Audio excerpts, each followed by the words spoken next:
We're here on day 4 of GDC 2018. Is it day 4? It is for me. We've seen so many things. The show floor has been absolutely packed. We got our hands on the Oculus Go, which is going to retail for $200 when it comes out later this year. And should be coming out in May. Facebook F8 conference, so it should be coming out in May. Yeah, that's just around the corner, isn't it? The Oculus Go is interesting because it's completely tetherless. The Oculi, is it the Oculi?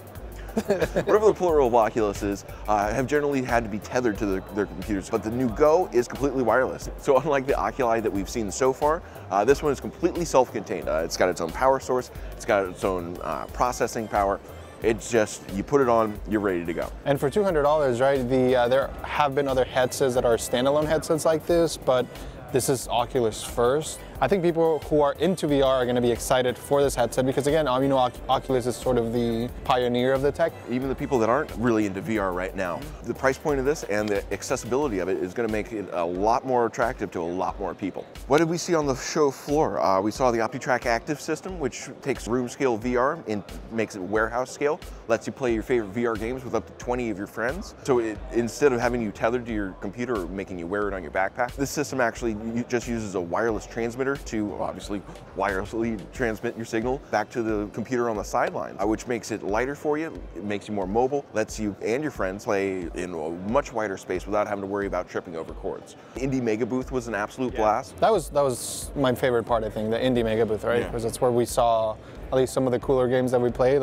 Really original stuff. I'm super stoked for One Finger Death Punch 2 when it comes out, just because I love saying that name.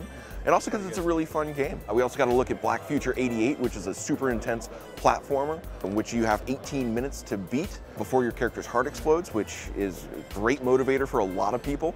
Another cool thing was the Siren, which creates a digital personality, right, based on someone's, like an actual person's looks, right? And that technology has larger implications, you know, beyond gaming, right? Like you can use these in film, you can use it in advertising. It's also sort of creepy, right? Like a little bit, yeah. Especially since like it's not only capturing your body motions, it's capturing your facial expressions as well, and translating all of that in real time to a digital avatar. You know, think you can have a video game where like people can come and have live interactions and be a part of the story in real time, which is like sounds very far off, but you know, it could happen. I mean, this is just the beginning of the tech. Yeah, absolutely. We also saw the Tobii Eye Tracking system, which is going to be integrated in the new Snapdragon 845 mobile VR system. Eye tracking is going to be a real interesting aspect of VR moving forward. It actually helps you with your hand-eye coordination in video games, because instead of having to point with your nose where you want to go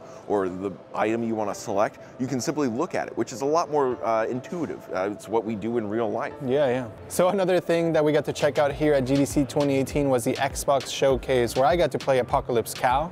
It's an indie title inspired by Wreck-It Ralph and other classic platformers like Super Mario, obviously. So you have like the green pipes, you have these gray blocks that try to smash you. And you know, overall, it's a fun, colorful game. That was one of my favorite indies. Edgar and I played A Way Out, which is a dedicated two-person game. There is no single-player mode to it. A Way Out centers around a pair of escaped convicts, Leo and Vincent, who obviously have to get out of prison and go on the lam, and then slowly rebuild their lives, save their wives. And it's also, you know, they call it a cinematic adventure, right? So it's very reminiscent of classic games like The Last of Us. I also got a chance to look at Harold Halibut, which is a really unique game in that the character design is all based off of real-world items. Like, all the characters were basically claymated first, then scanned back in, so that it looks more like stop-motion animation than an actual rendered video game. I was just about to say that was, you know, going back to tying things to films. I think that one reminds me of like a Wes Anderson game or something like that, right? Or Michel Gondry or something like that. It was very, it's very film-like, I guess. You know? Another game that we played was What the Golf, right? And it's being billed as the anti-golf game. So basically, if you don't care about golf whatsoever, like, and I don't. this is a game that you want to play. And the thing is, like, instead of using golf balls to try to make it to the hole, you know, you use things like houses or a horse. no animals were hurt during the making of the game, but it's super weird, and I think that's what makes it so good, right? And it's coming out later this year also for PS4, PC, Xbox. So it'll be, and also there will be a mobile version. A trend that we're seeing, right? There's the devs are showing these games here on consoles, but they're also like, hey, we're gonna make games for mobile, or versions of them for mobile. We're done here at GDC, right? Like this is it. Yeah. What do you like? What was your favorite thing? My favorite thing? Oh God, I definitely have to say, my favorite thing of GDC 2018 was probably all of the indie games. It's really nice to see that the industry is getting more and more diverse and more artistic. We're really seeing a second golden age of video games. So what was your favorite thing at GDC 2018? I think, just to piggyback when you were saying, I love this, this sort of diversity we're seeing, right? Like one of my favorite games is Guacamelee, and part of the reason why is because I'm Mexican, right? And that game kind of pays respect to my culture.